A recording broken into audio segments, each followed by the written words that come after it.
আসসালামু আলাইকুম গাইস, কেমন আছেন সকলে? চলে এলাম আমি আপনাদের সাথে জিএস হ্যাপিনেস থেকে আরও অনেক পুরানো একটি ব্লগ নিয়ে। তো আমি তো আহি গাইজ তুঙ্গ লাগে অনেক বছর পর পর একবার করে দেখা করবার লাইকা। তো কি কইমু গাইজ, আচ্ছা যাওগা সামনের দিকে আউগা ভাবছিলাম যে এই ব্লগটা অনেক আগে শেয়ার করবো, বাট হয় নাই। তো আজকে তোমাদের লগে শেয়ার করে নিলাম। এটা আমার বহুত আগেরই একটা ব্লগ। আজকে আমরা যাইতেছিলাম খাইতে, তো কি খানা পিনা করবো এইগুলোও তোমাদের লগে শেয়ার করার লেগে চলে এলাম গাইজ। বাট চলে যাওয়ার মাঝখানে আমাগো এই যে আমরা তো বাধা পড়বই, হর হামেশাই পইরা থাকে, এটা তো দেখোই তোমরা। তো তারপরও আমরা ওয়েট করতেছিলাম এইখানে গাড়ির ভিতরে বইসা। আর এই জায়গায় আমার পুচকুটা ঘুমায় গেছিল, মানে হইতেছে ওর কামি ঘুমাই আর খাওয়া। তো এই ছাড়া আর কোনো টেনশন নেই। বাহ, এইটাই তো জীবন। আমগো জীবনটাও কত সুখের ছিল, কত সুন্দর ছিল যখন নাকি আমরাও এই বয়সেরই ছিলাম।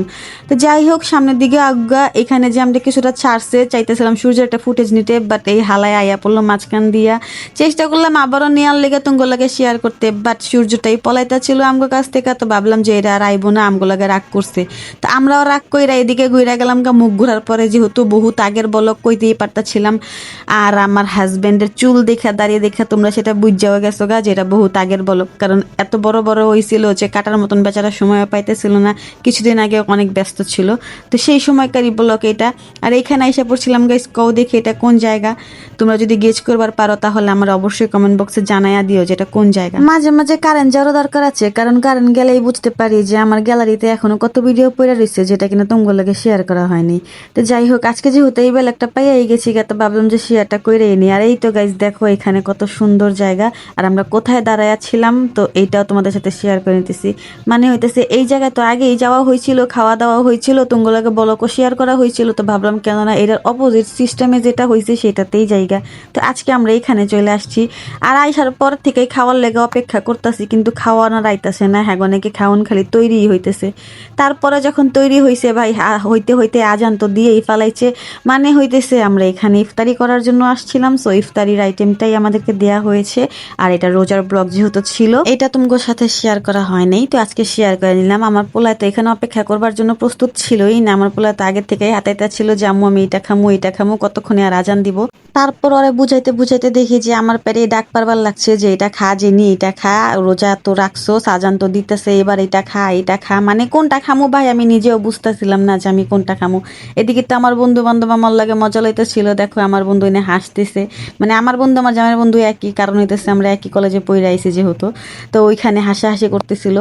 আর এই তো আমার পোলারে খাওয়ানো বাদ দিয়ে আজানের পরে আমার জামাই নিজেই খাওয়া শুরু করে দিছে। দেখছেন কত বড় সুসাবাব। যদি এমন একটা বাপ কপালে জুটে তাহলে কি বাচ্চা কাচ্চারা স্বাস্থ্য হয়? এর লেগে তো কই আমার বাচ্চা তো আর দিকে এর লেগে বেটা নিজেই খায়ালায়, পোলারে খাওয়াবো কতক্ষণ। যাই হোক গাইজ, আপনার লাগে ভিডিও শেয়ার করতে গিয়ে আমি কি না কি কইবার লাগছি আমি নিজেও বুঝতেছি না। আমার জামাই অলওয়েজ কয় যে তুমি এত সুন্দর কথা আমার সাথে পটর পটর করে কইতে পারো, কিন্তু যখন ভিডিও করো তখন কেন কথা কইবার পারো না।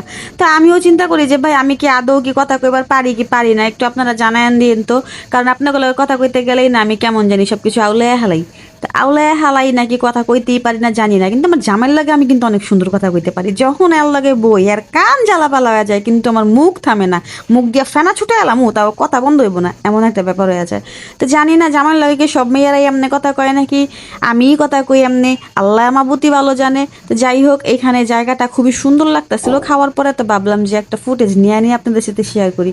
আর আপনারা তো বুঝতেই পারলেন তখন কোন জায়গায় গেছিলাম। মানে হচ্ছে মিরপুর গেছিলাম। হাওয়া আছে, নঙ্গর আছে, ওই জায়গা তো খাওয়ানোর গায়ে জবাব নাই।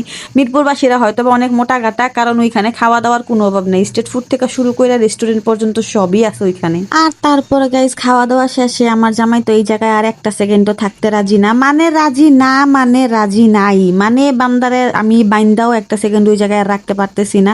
আর যেহেতু এই জায়গার অনার আমার জামাইয়ের অনেক পরিচিত একজন, তো আমার জামাই ওই জায়গায় দাঁড়ায় দাঁড়ায় এত লাগে কথা কইতাছে, আর আমার পোলাই এই জায়গায় রিল্যাক্সে বয়ে দোলনা খাইতাছে। আমার বন্ধু ওরে দোলনা খাওয়াইতাছে। মানে ওর বাপের যেদিক দিয়ে তারা হুরায় যে পায়ের গাম মাথায় উঠতেছে না, মাথার গাম পায়ে পড়তেছে কইবার পারতেছি না। বাট এদিকে পোলায় খুবই রিল্যাক্স মুডে আছে। তো যাই হোক, এখানে আমি পুরোটা ফুটেজ নেওয়ার চেষ্টা করতেছিলাম, কারণ ওরা রমজান উপলক্ষে অনেক সুন্দর করে এই স্টেজটা সাজাইছিল। আর যাওয়ার পরে দেখি যে এখানে আরো সুন্দর জায়গা, মানে আমি এখানে আরো আইসি, এই জায়গায় আমার ভিডিও আছে যখন নাকি ওই যে ওই ইন্দুরটা যেটা পাপের করলে বুঝছেন না, হ্যাঁ ওইটাই যখন প্যাডে আসিল তখন আরেকবার আইছিলাম ইফতারি করার জন্যই। তো এবার এটা কোলে নিয়ে আয়া পড়ছি, মানে কি কইতাছি বুঝতেছি না। এত সুন্দর একটা জায়গা দেখে আপনাকে লগে কথা কইবার পারতাছি না, মানে ভুলে গেছি কি তুই কি কইতাছি, সব আউলায় হালাইতাছি। আর এই জায়গার যেই অনার আছে, তো ওই অনারের আরেকটা রেস্টুরেন্ট খোলা হয়েছে, ওইটা হচ্ছে বসুন্ধরা বাফেট লজ। ওইখানেও গেছিলাম, আপনাদের লগে শেয়ার করে আইছি। তো আজকে হয়েছে এটা তার আরেকটা রেস্টুরেন্ট।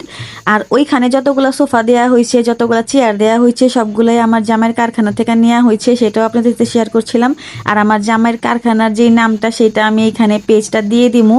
আপনারা চাইলে ফেসবুকেও যোগাযোগ করতে পারেন যদি কোনো কিছু প্রয়োজন হয়, আপনাদের ঘর যদি সাজাতে চান, যদি ইউনিক কিছু কালেকশন চান, তাহলে অবশ্যই আমার জামাইয়ের কারখানা ভিজিট করতে পারেন। আর এই তো দেখেন আমার ছেলে এখানে হাইটে আসতেছিল, অনেক কথা কয়ে এলাইছি, আর পারতাছি না, গলায় আর কুলাইতাছে না। সো আজকের ব্লগটা এই পর্যন্ত রাখতেছি। সবাই ভালো থাকবেন, আল্লাহ হাফেজ।